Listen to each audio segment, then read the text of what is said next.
Finley, the little blue fish, peeked out from behind a curtain of waving seaweed. The morning sun shone down through the water, scattering beams of light across the sandy seabed. Today was the big day.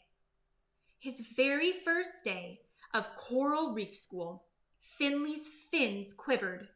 He had been waiting all summer, but now that the day had finally arrived, he wasn't so sure. What if the other fish didn't like him? What if he forgot the classroom rules? What if he swam the wrong way and everyone laughed? His mother gave him a gentle nudge. "You'll be just fine, Finley. Every fish feels nervous on their first day. Remember, school is a place to learn and to make new friends." Finley nodded, though his stomach still fluttered like a school of minnows. Coral Reef School was the most colorful place Finley had ever seen. Tall coral towers reached upward like castle spires. Soft sponges lined the seabed like cushions. Bright orange anemones wiggled and waved as if to say hello. Dozens of fish swam through the entrance, laughing, chattering, and darting this way and that. Finley gulped. He felt so small in the middle of all the excitement. At the entrance stood Mr. Ripple, a large, calm-looking sea turtle with kind eyes. He greeted each student warmly. "Good morning. Welcome, welcome. First day, is it? Don't worry, you'll find your way," he said to Finley. Yes, sir," Finley mumbled, trying to smile. Inside, the classroom was even busier. Some fish were already playing with shells in the corner, while others swam loops around the coral pillars.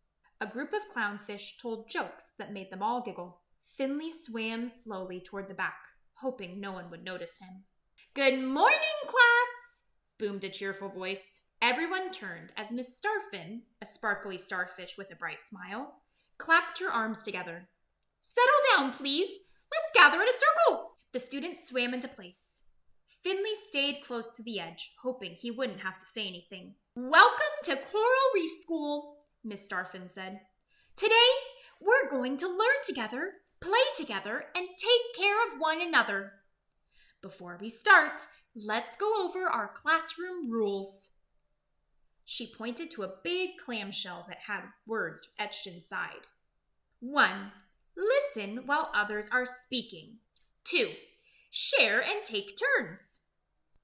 3. Be kind to every creature. 4. Take care of our reef. 5. Always try your best. "Who can tell me why these rules are so important?" asked Miss Starfin. A yellow tang raised her fin. "So everyone feels safe and happy." "Exactly," said Miss Starfin. "When we follow these rules, school becomes a wonderful place for learning and friendship." Finley read the rules silently. They seemed easy enough, but what if he forgot one? After the rules, Miss Starfin said, "Now let's introduce ourselves. Say your name, something you like, and maybe what you're excited about for school." One by one, the students spoke. "I'm Bubbles. I like telling jokes." "I'm Coral. I like painting with seaweed brushes." "I'm Stripe. I want to learn how to count seashells." Then it was Finley's turn. His fins trembled. "My name is Finley," he said softly. I like exploring caves, and I guess I'm excited to, make friends." "Thank you, Finley," Miss Starfin said warmly. "That's very brave of you to share." A clownfish named Bubbles grinned. "Exploring caves. That sounds cool. Maybe you can show us sometime." Finley's heart lifted. Maybe he wasn't so invisible after all. The class began their first lesson. Miss Starfin taught them how to count seashells. She spread shiny shells on the sand and asked the students to sort them into groups. Finley joined a group with Bubbles the clownfish and Coral the tang. At first, he stayed quiet, watching as they moved the shells. "Want to count the blue ones, Finley?" asked Coral. Sure," Finley said. He carefully lined up the blue shells and counted aloud. 1, 2, 3, 4. Great job, said Bubbles. We needed that. Finley smiled. It felt good to help. When lunchtime came, the students swam out to the coral garden, where seagrass and algae were set out in little baskets. Everyone gathered with their friends. Finley floated uncertainly. Who would he sit with? He saw Bubbles and Coral waving him over. Hey, Finley, come sit with us. Finley's fins relaxed.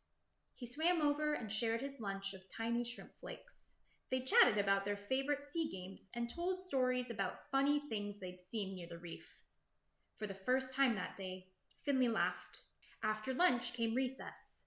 The playground was full of coral tunnels, seaweed swings, and sandy fields. "Want to play hide and seek?" asked Bubbles. Finley hesitated.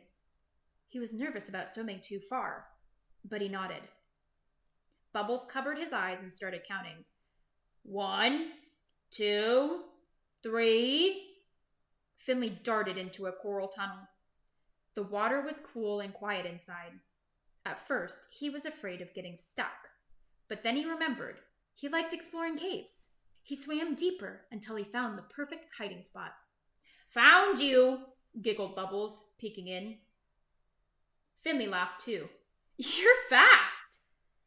Playing together made him feel lighter, braver, like he belonged. Later, during art time, the students painted with colorful seaweed brushes. Finley loved swirling bright colors across his sand canvas. But suddenly, 2 fish bumped into each other, splattering paint everywhere. Some got on Finley's fins. "Oh no!" he gasped. Miss Starfin swam over. "Accidents happen," she said kindly. "Remember our rule.